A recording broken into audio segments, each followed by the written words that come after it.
سارے تعلق رب سے جوڑو، کر دے گا وہ نظر کرم۔ ایک صحابی نے اللہ کے رسول صلی اللہ علیہ وسلم سے کہا، یا رسول اللہ مجھے کوئی ایسی نصیحت کیجئے، مجھے کوئی ایسی بات بتا دیجئے کہ آپ کے بعد مجھے کسی سے کچھ نصیحت پوچھنے کی اور کوئی بڑی بات معلوم کرنے کی ضرورت نہ پڑے،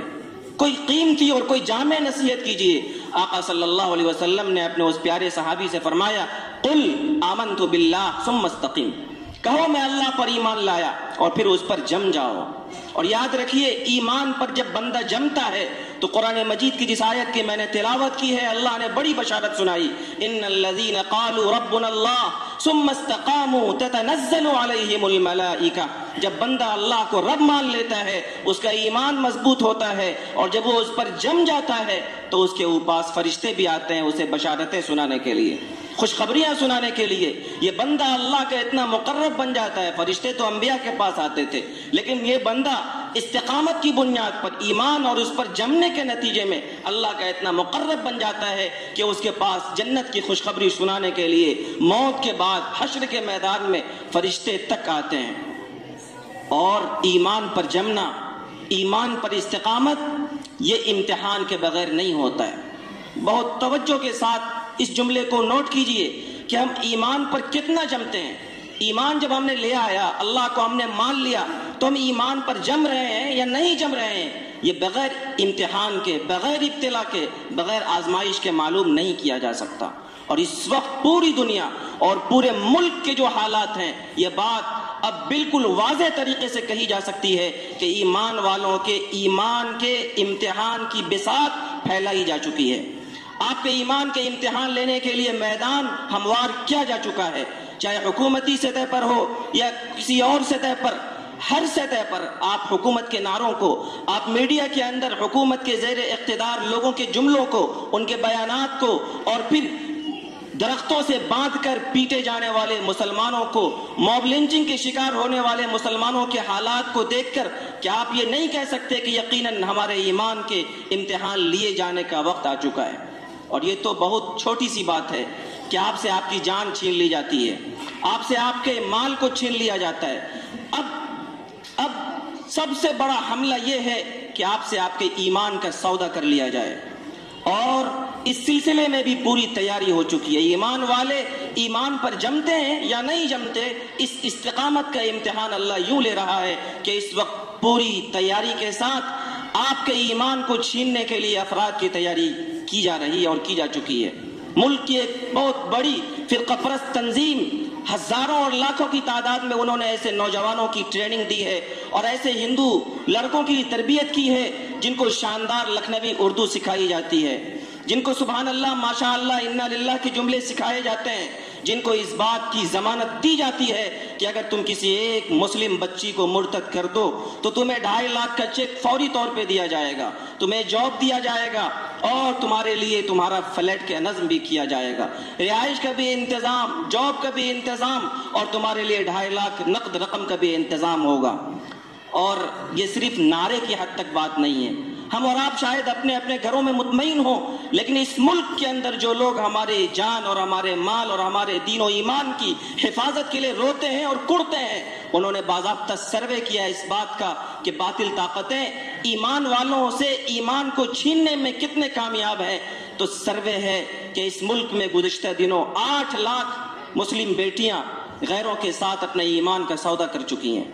آپ کو شاید یہ تعداد بہت بڑی لگے، لیکن باضابطہ سروے کے نتیجے میں ایک ڈیٹا یہ ہمیں بتاتا ہے کہ تقریباً 8 لاکھ بچیاں وہ ہیں جو ایمان کے بعد ایمان پر نہیں جم سکی اور وہ غیروں کے ساتھ جا چکی ہیں۔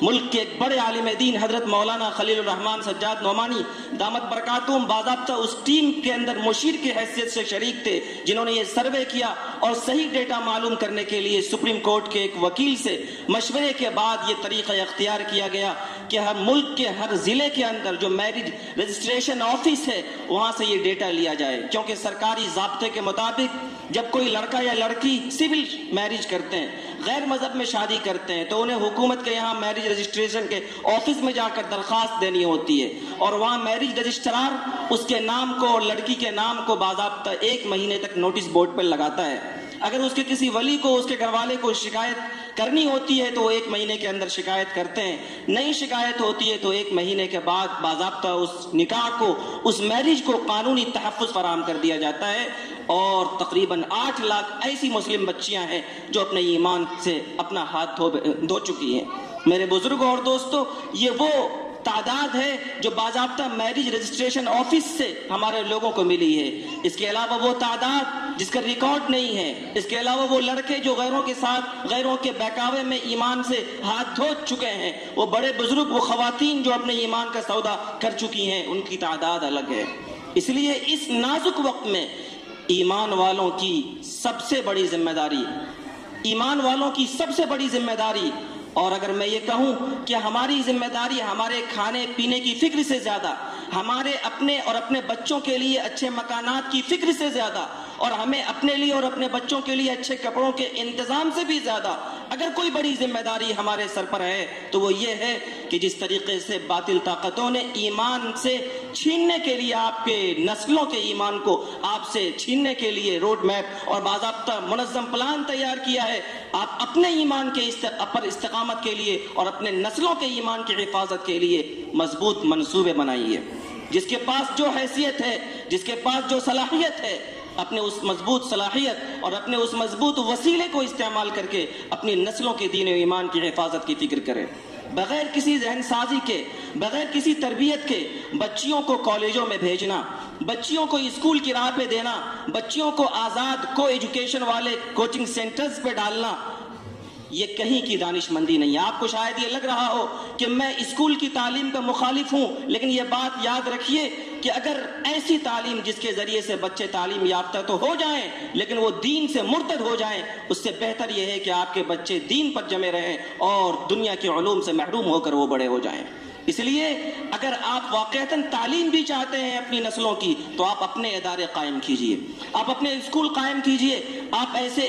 کوچنگ سینٹرز بنائیے جہاں پر ایمان کے ماحول میں آپ کی بچیوں کے لیے اور آپ کے بچوں کے لیے دین کی تعلیم کا، دین کے ماحول میں دنیاوی تعلیم کا، عصری تعلیم کا انتظام ہو سکے۔ اکبر الہ آبادی جو بڑے مشہور شاعر گزرے، صرف شاعر نہیں تھے، وہ الہ آباد ہائی کورٹ کے وہ جج تھے۔ انہوں نے ایک شعر کہا تھا، یوں قتل سے بچوں کے وہ بدنام نہ ہوتا، افسوس کہ فرعون کو کالج کی نہ سوجھی۔ فرعون جس نے ایمان سے محروم کرنے کے لیے اسرائیلیوں کو قتل کیا تھا،